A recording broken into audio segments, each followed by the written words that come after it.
Welcome to Evolving on Purpose with Matt Swartz. This podcast is where real leaders share the inner work behind their breakthroughs and where you'll find the tools and stories to work through whatever is holding you back from who you're meant to be so you can make the impact you're here to make and help change the world. Hey everybody, welcome to this week's episode of the Evolving on Purpose podcast. I'm really excited to have Mandy Diceno on board with us today. Mandy Diceno is an entrepreneur and business development leader dedicated to helping individuals grow with purpose and intention. She's the creator of Woman in Bloom, a 3-month guided self-love journey designed to support women navigating life's crossroads with clarity, confidence, and care. She believes meaningful change begins with small, intentional steps that gently lead us back to ourselves. Thanks so much, Mandy. We're excited to have you on today. Hi, Matt. I'm so just really honored to be here. Thank you so much. Yeah, absolutely. So we'll begin with my first question I ask everybody. I always want to hear the origin story. So tell us about your journey, from wherever to success. And the question is always, looking back, what are some of the defining moments on that journey that shaped the path that you're on today? Gosh, Matt, I love that so much. And where do you want me to start? And how long do you have? 45 minutes. Let's go. So I've always been one of those people who was a high achiever. And, we can dig into that and why that was something that I did. And I spent 25 years in a relationship, 20 years in the marriage. That marriage ended up ending. From that, moving into my own home, finding myself sleeping in a bed all by myself for the first time in a really long time, 25 years, and having a new home that I wasn't familiar with and that had strange sounds. I just went into a pretty deep, dark place where the only thing I could do to sleep was to drink until I passed out. And that's unfortunately something that's really common that we don't really talk about. I also went to work. I was an entrepreneur, and because of the divorce, I decided that I wanted to work for an organization to have some of that security, but didn't love my job, and that kind of added to just being in a dark place and really losing a lot of my identity. And so the one thing that I knew to do as someone who was a high achiever and who had always made goals for myself and set big goals, the one thing I did know to do was to write down some very tiny little things that I could do. I no longer had the compelling future that I had always dreamed of. I didn't have that plan any longer. I didn't have a plan forward. I didn't know what my future was going to hold. So all I could do was sort of honestly be in that singular moment. And at the end of each day, I would look back on my list of tiny little habits that I had set for myself. And they might have been as small as, taking a 10-minute walk, or putting my face in the sunshine, or taking 3 deep breaths, or finding one thing that I was grateful for. And so I would make a little check mark next to each of those small little habits. And as crazy as it sounds, going through that and identifying those tiny habits were really what led me back to understanding myself and what was important to me, and finding myself again. And so I think multiple defining moments that you spoke of were, of course, something that blew my world apart. And then the defining moment of knowing that if I didn't have anything to look forward to, at least I could check off one little thing each day that would give me some kind of dopamine spike, some kind of something that gave me something to hang on to. Yeah. Well, it's finding an accessible way of getting back to the achievement, right? We have, I think for most of us, right, we have this trajectory we're on, we have this plan, we know what, achievement is, success in the relationship, success at work. And it sounds like, man, you kind of ended up with both kind of getting a little messed up at the same time. And I totally get that. Like, hey, things are super unstable. I just need a job, right? Like just, I need some predictability. I need some routine. I need some consistency. As a fellow entrepreneur, there are so many days where I'm like, maybe I just need a job, right? Yeah. Like, I mean, and I'm doing fine, right? But it's just like, so I can, going through that kind of life change, I can totally understand how you would want to seek out some of that stability. But then you lose some of the, the achievement, the next steps, the, things to check off the list that are more meaningful to you. Right. So you found this way of, engaging with yourself, planting these little seeds, getting some of that achievement in an accessible way. How did you was this like from work you had done with other people, or like, how did you arrive at the place where you were able to recognize that as a first step for yourself? Yeah, I think that's such a valid question. And I think I think it was sort of, I stumbled into it. Yeah. And I think it was because I had always, okay, so I'm going to do this big triathlon. Here's the date that I'm going to do it. Okay, let's work backwards. We know that we need to run this many miles these days, and, kind of calendaring it out and putting it all together. And because there was not that big goal, I still calendared something. Yeah. It was like, well, I don't know what to do, so let me just put this one thing. I'm going to floss my teeth today. So I think that the idea of it came out of a much bigger idea and a big habit that I had done in my life. But now those big, let's run 3 miles a day, were no longer what I was wanting to achieve. It was really just and I call them acts of self-love. So what's one thing that I can do for myself that shows me at the end of the day that I've taken a moment for myself to show myself that little self-love? Totally. Because we got to fill the tank, right? With the tank's empty, we don't have, how can you do the triathlon, right? Right. The things, and I think that's so confusing for people, when we talk about however you want to call it, but I would use the word depression, right? Where, Right. We're disengaged and we're no longer interested in the things we used to be interested. It's like, what? Like, why? And again, I don't know if that one was a common example for you, but like, I'm a triathlete. Like I'm always doing this. I'm always, and I just don't care anymore. Yeah. Because the tank's empty. Yes. And, it'd be great to take a 200-mile road trip, but we're on E. So how can you, let's get to the gas station, baby, right? And that's where that self-love and self-compassion come in. Was before you got to this sort of methodology, what role did self-compassion or self-love have in your life or not up until that point? Yeah. So what I talk a lot about in my book is that we often carry these labels. So we're a wife, we're a mother, we're a daughter, and certain things happen in our life like divorce. And so now I'm no longer a wife. That label doesn't fit me any longer. And I think same thing happens for women when their kids go off to college and now they're empty nesters, or they move out, or they marry. And so those labels no longer fit. And I look back now and I say, as a wife, I didn't find that self-love in myself. I think as the nature of women in general, and in my experience, I gave so much of who I was that I didn't really know who that person was anymore.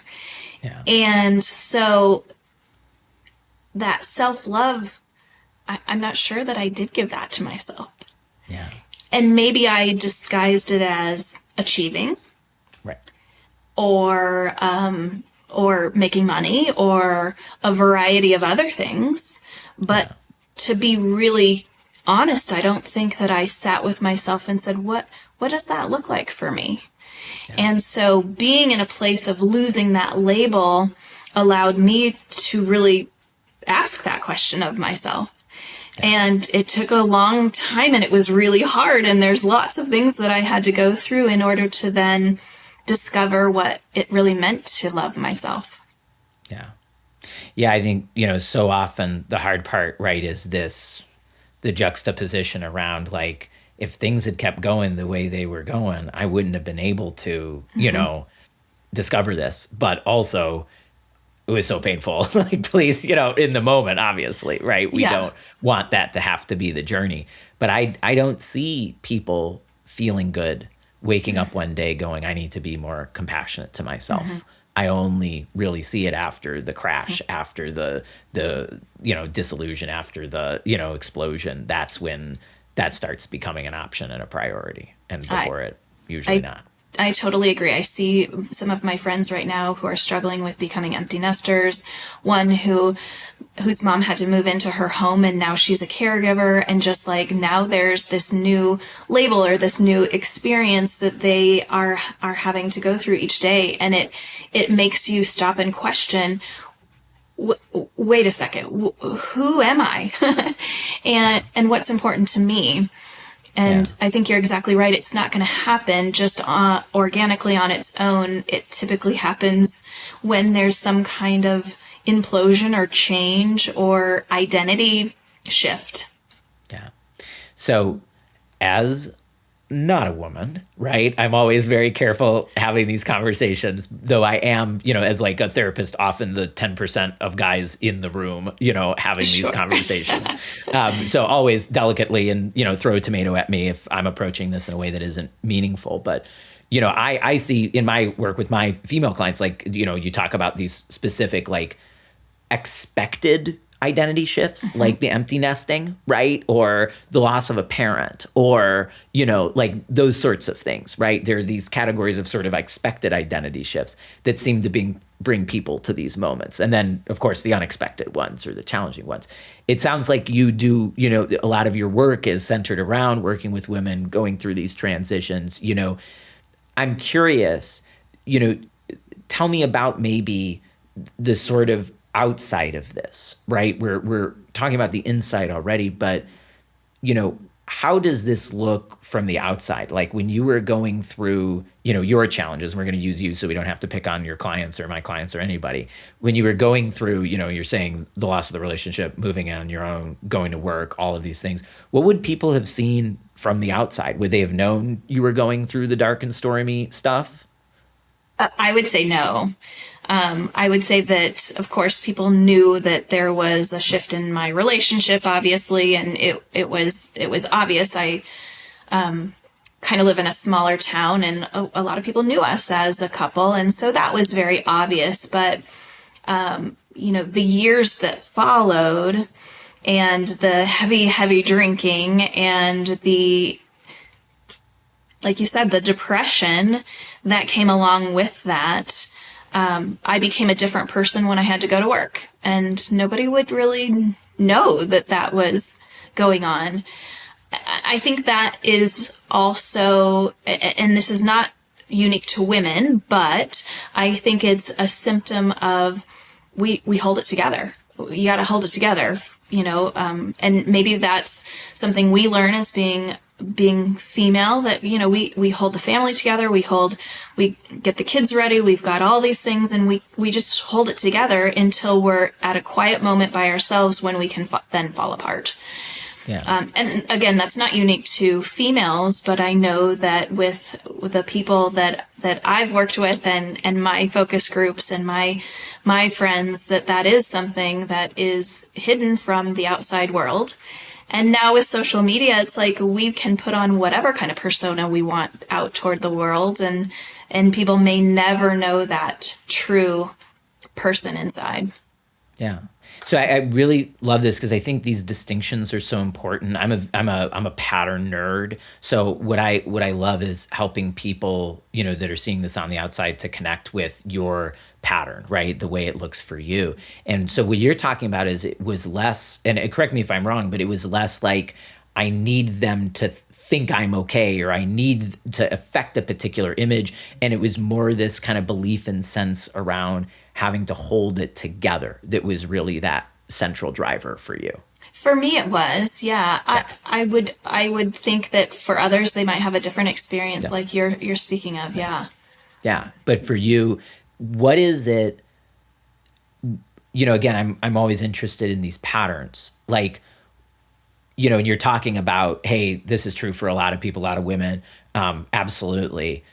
What is it about that I need to hold it together that felt so core and important to you that it drove so much of that? Why, where do you feel like that kind of, and there's probably multiple factors, but what is it about that core pattern that seemed so important? For me, the core pattern came down to that's how I always would overcome some type of adversity. So, so people pleasing, becoming who I needed to be around the people who I was with. And that was just a very natural extension of that pattern that I had my whole life. And not actually letting anybody really know what was going on, because that's too painful, and that's maybe ugly, really. Yeah, and from my childhood, that's not okay to be upset or frustrated or mad or any of those emotions. It was expected that you act a certain way, hold your nose up high, and you go through life with a smile on your face.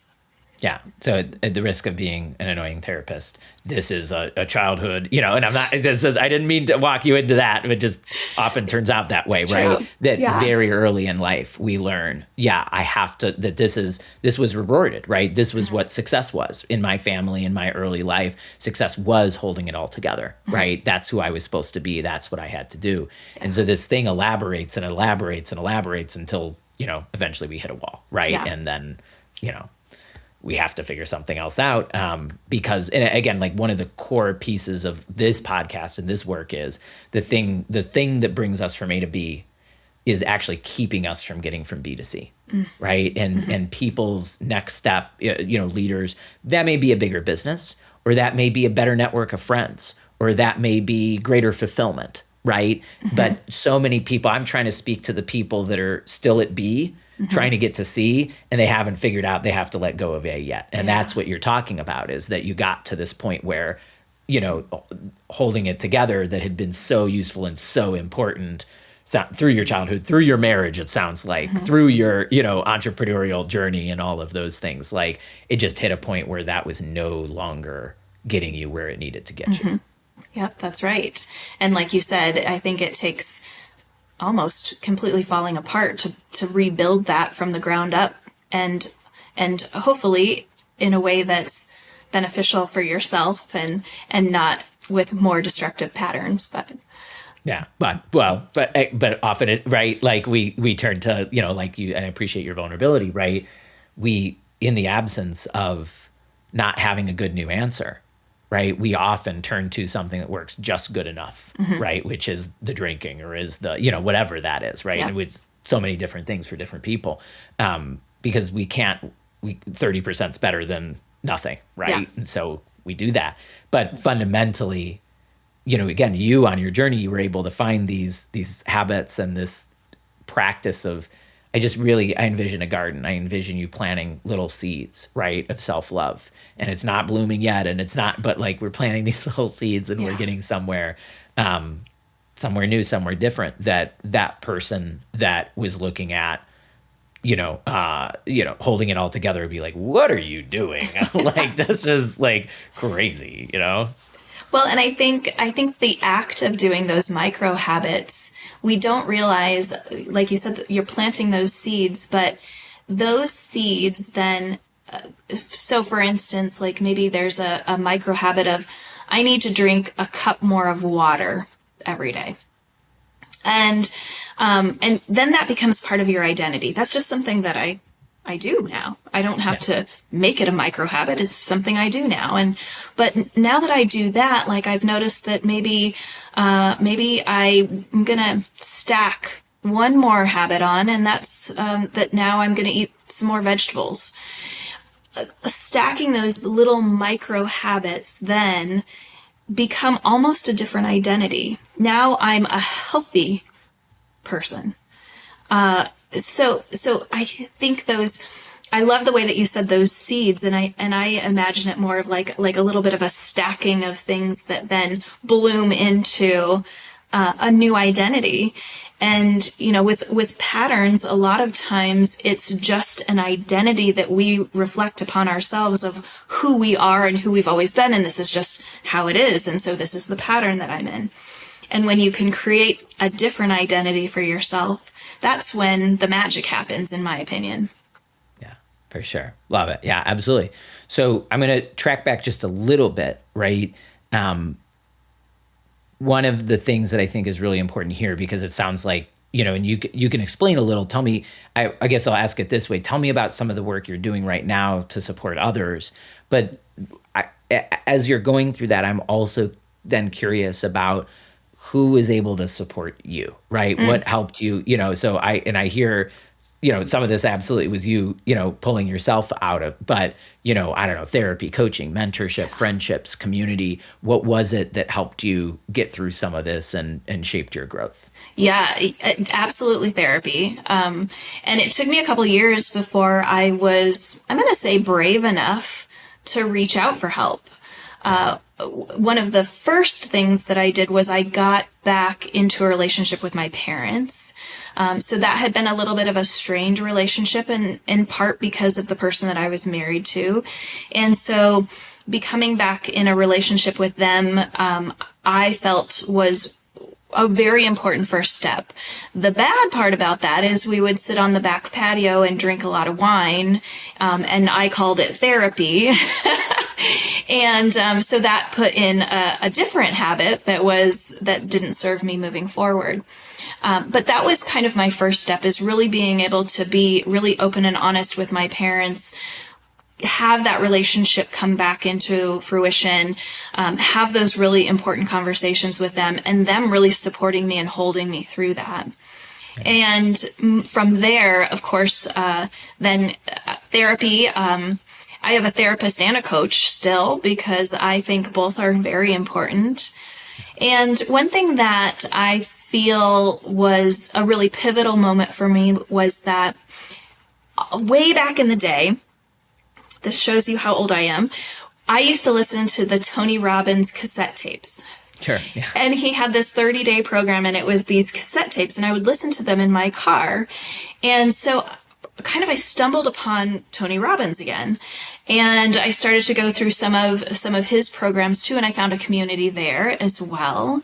Cool. And he talks a lot about patterns. He talks a lot about how we don't have to stay in the same identity that we used to identify ourselves in, and that really helped me to use that therapy and use that coach in a way that was useful for that compelling future that I wanted to create for myself. Yeah. So definitely can't do it alone. I wouldn't say that I was able to pull myself up by my bootstraps and do it myself. I mean, these micro habits were where it started, but the truth is that it's important to have both community and professionals who can help you to get to where you need to be. Yeah. Well, I would like close all of that together. So there's this concept in Buddhism that I really love called the three refuges. And they say, so we take refuge in the Buddha, in the Sangha, and in the Dharma. And that's the leader. The Sangha is the spiritual community, and the Dharma is the process and the rules, right? So in your story, you have all three of those, right? So, you know, whether it's Tony or the coach or the therapist, right? That's your, you know, those are our leaders, our mentors, our, you know, experts, right? And then there's the community. And so that's, you know, and maybe your parents count as both, right? Or that, you know, finding that Tony Robbins community and the other people, you know, we need that personal growth community of some kind, right? Absolutely. And then it's the process. And the process for you is, yes, is some of these principles from Tony, and it's these micro habits. And it's really the three things that I find time and time again. It's like the most successful people are able to engage in all three at the same time. I love that. Thank you so much for sharing. That's very cool. Yeah. So look, your journey is, I mean, I think that, you know, accidentally, right, as we find those things and they start to build on each other, right?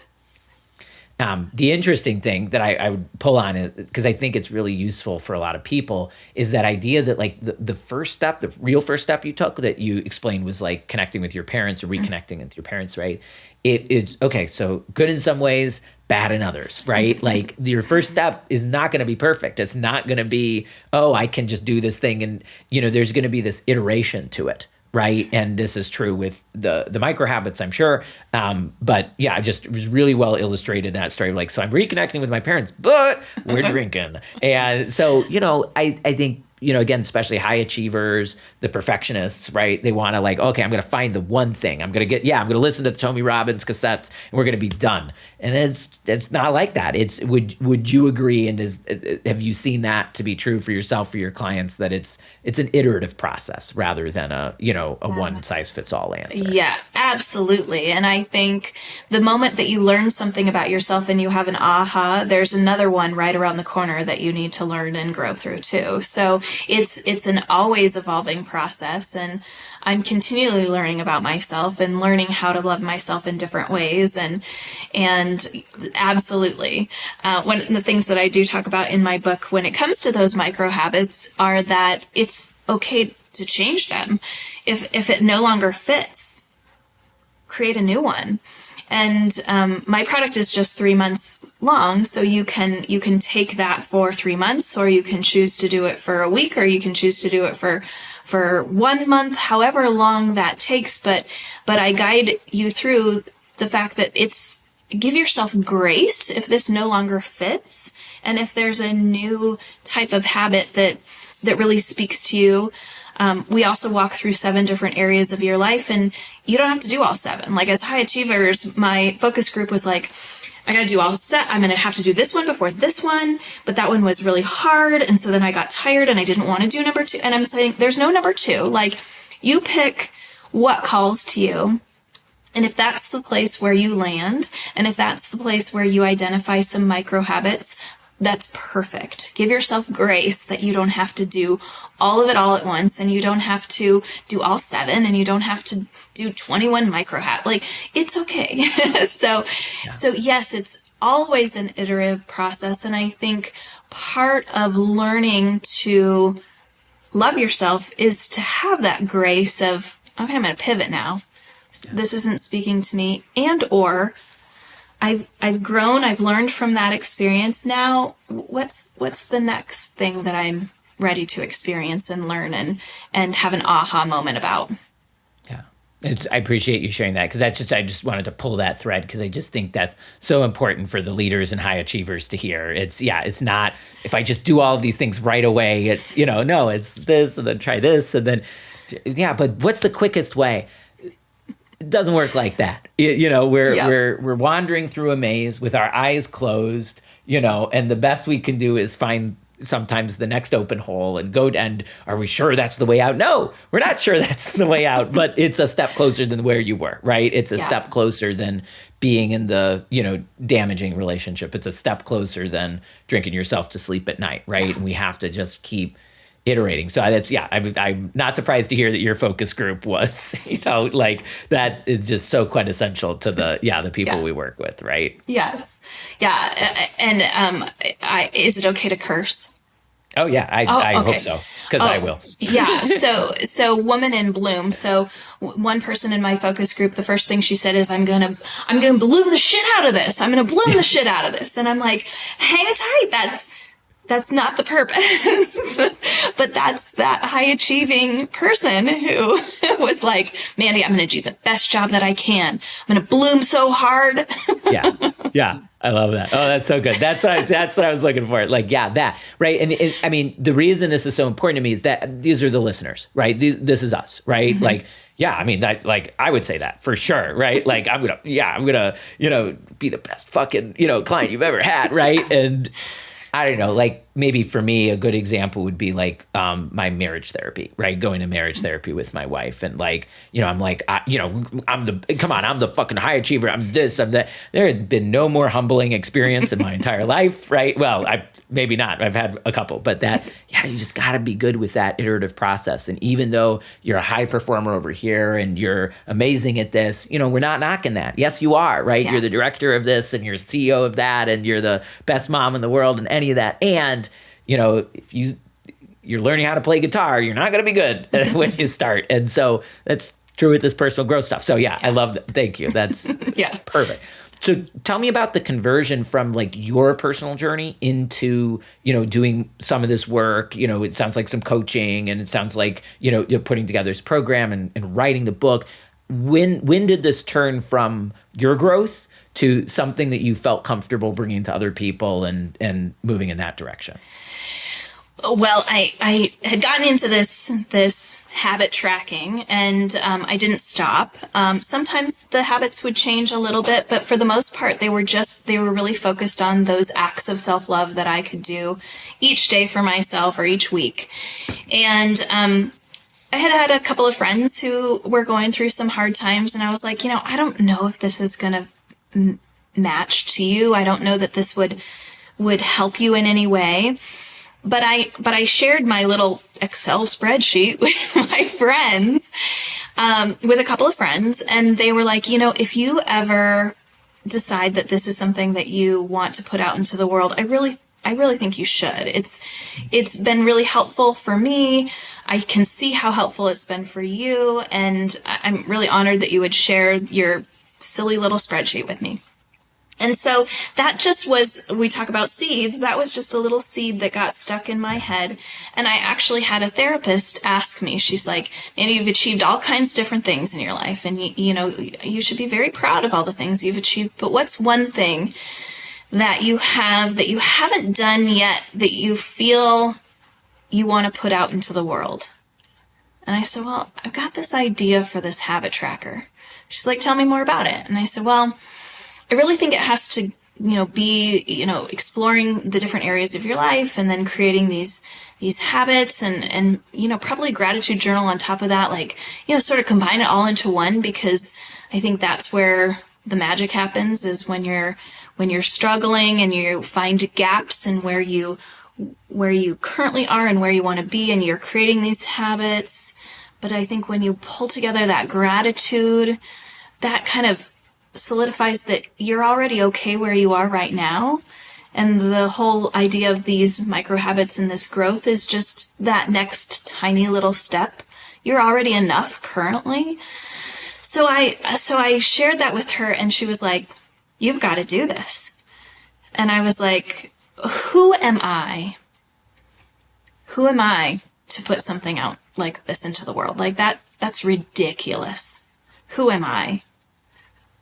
And I sat with who am I for several years, because I didn't know that I was the right person or worthy or smart enough or XYZ to put something like this out into the world, until I got over it.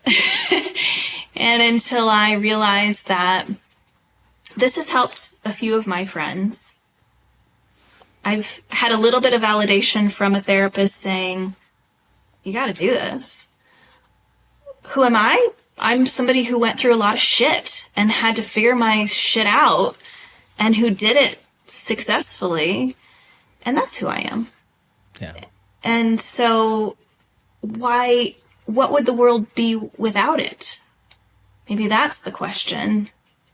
Not who am I to put it out into the world, but who could this potentially help in the world that might help them through something that I've been through?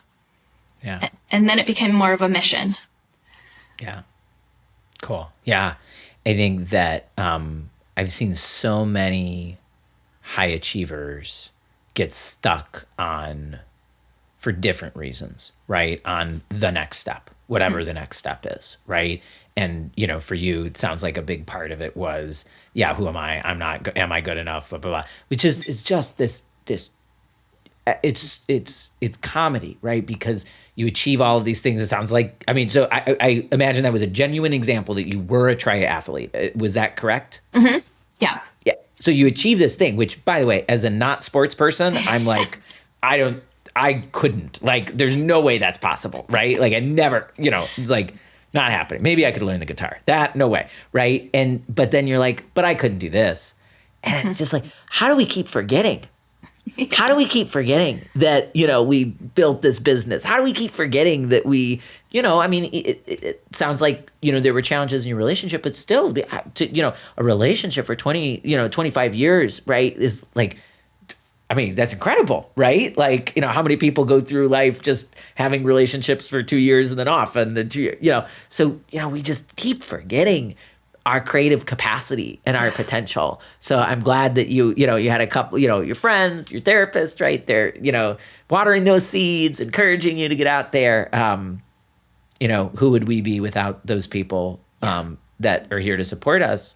But again, this there's always this feedback loop. I see so often for high achievers that it really doesn't shift until they stop thinking about what can I get out of it, or where is it going to go? And they just start helping people, right? Here's my habit tracker, right? Yeah. Here's my, they just have to, do the little thing, help somebody. And then it starts this whole new feedback loop that takes you somewhere incredible. Yeah. And I think that feedback loop for me is once I had made the decision, like, okay, this is something I want to put out into the world. Following these intuitions, following these things, even this podcast, like really, I saw it, I felt something really deeply, and I'm like, I'm going to reach out to Matt. Like, I don't really know if this is a fit, but gosh, and so I think this is important. Without alcohol to numb, your intuition becomes so strong. And so that is what has really guided me as I've been putting this out, that it's all about really listening and really being in tune with who I am, that opens these incredible doors and these amazing designers and all of these really cool things that happen to make it actually come true. And I wouldn't have ever experienced that without first getting very clear in my brain, which is without alcohol, but also being very clear of this is something that's important to put out into the world, and it's not about me. Yeah. And maybe I might be a little nervous about some, judgment or things like, but that's no longer in my preview. It's all about, oh my gosh, we got to get it out to these people, because so far it's helped so many people. Yeah. That's awesome.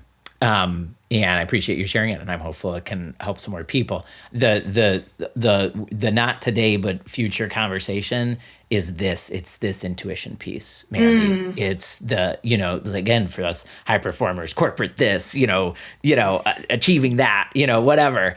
This I find is just so important. As you say, like different flavors. But okay, I'm numbing myself. How am I numbing myself? We're all numbing ourselves some way, shape, or form, and often multiple ways at the same time, right? What is it? Is it the relationship? Is it the alcohol? Is it the work? Is it the running even, right? Could be, or any of these, something, again, these micro habits that seem good in certain ways, and they are, right? Again, in the same way that like drinking with your parents was a great step. But, right, for some people that's, I run 12 miles every day. And so then I don't have to think and I don't have to feel. So it's not the thing. It's, Netflix, it's this, whatever it is that's creating this barrier between you and the relationship with yourself. That then as people begin to peel those things away and we start getting in there, things just start breaking open in incredible ways. Cool. And the little insights come up and the little synchronicities, and we start following the little pieces, and those little pieces turn into bigger pieces.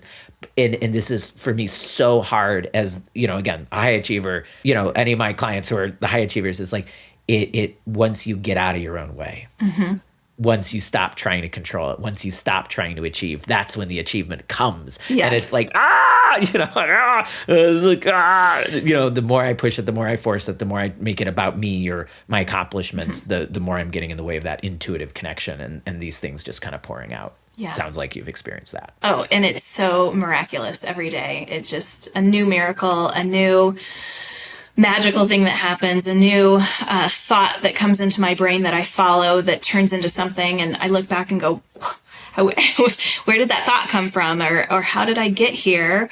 And I can trace it back to something very tiny that I just followed a nudge, or I followed somebody said something and it made me think about something else that led me to call this person. It's wild. It's super cool. I love it. Yeah, it is. Oh, cool. So so we're gonna be good winding this down, but that's the rabbit trail here, because I think it's so important. And I'll make a claim and just off of some of the stuff you're working on. Again, throw a tomato if you need to, but I think especially for women, because I think there is this like, and this is my experience with my wife, my experience with my female clients, like I think women have a greater natural access to their intuition in most cases than most guys do. I think guys have to really work for it. It's not it, but again, our culture, our experiences, our identity, not your women, right? Yeah. Like teaches you to really turn that off. But it's right there, baby. It's like it's inches away. It's never, it's right there for you. You just have to find it. So I'm sure that's really magic and important in the work that you're doing with women, is helping them to recapture some of that. Absolutely. And I think that when we can kind of slow down, take those micro habits as acts of really caring for ourselves, or acts of self-love. And we're not talking about going and getting a pedicure. We're talking about like taking a deep breath and having and thinking of something that you're grateful for that day. These are things that reconnect us to ourselves in the moment. And it's not pedicures and, things Bubble that people think of self-care. Yeah. It's really that those micro habits of self-love that I think pause us long enough then to access those kinds of things like intuition and higher self, higher voice, higher energy, whatever that is. Yeah. But if we don't pause long enough, we're not going to access that. Yeah, for sure.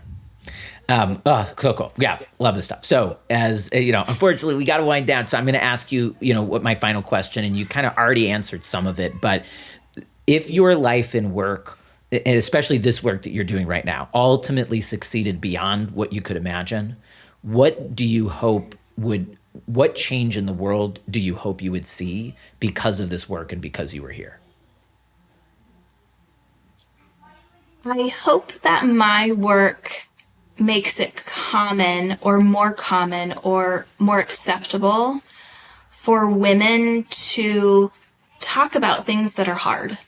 And I'm thinking specifically when it comes to, there's a lot of different times in women and men's lives when a title no longer fits, and there's a process of re-becoming or becoming something that's next. But we don't talk about it. We don't talk about how hard it might be to now be a caregiver for our parent. We just step up and do it. And that's wonderful and admirable, but to be okay with feeling that that's hard and talking about it openly with their friends and with their community. One of the things that I found from my focus groups were that women are craving community, especially when it comes to being able to talk about deep things that are hard, things that they're going through. So if my work opens up that community for women to have those circles, those groups of people that they become community with, and to talk about those hard things, that's amazing. Yeah, for sure. And I one of my big themes in my work currently is the movement from individual work into community work. I consult with the school, and the school is dealing with a sudden loss. And so I'm going to be going in tomorrow morning and helping the students to kind of negotiate this loss and all that. And like, I love my individual work, but man, oh man, like that ability to, form a community, work together as a community is just what we need right now. So another piece in the rabbit hole there. So Mandy, thank you so much for being here today, and thank you for being vulnerable. If this episode resonated with you and you're doing this kind of inner work in your own life, please make sure that you're subscribed on YouTube, Spotify, Apple, wherever you're listening, so you don't miss what's coming next. And if you know someone else who's on this path, share this episode with them. This work isn't meant to be done alone, and that's why we're building this community together. So let's keep the conversation going. You can follow along on Instagram for more reflections, tools, and conversations between episodes, and please let us know what you want to explore next. At the end of the day, this is more than just a podcast. This is a movement. It's about a group of people choosing to grow, to heal, and to step into the lives that they're meant to live, so we can make the impact that we're here to make, the kind of impact the world actually needs. So thank you for being here. And as always, let's keep evolving on purpose together.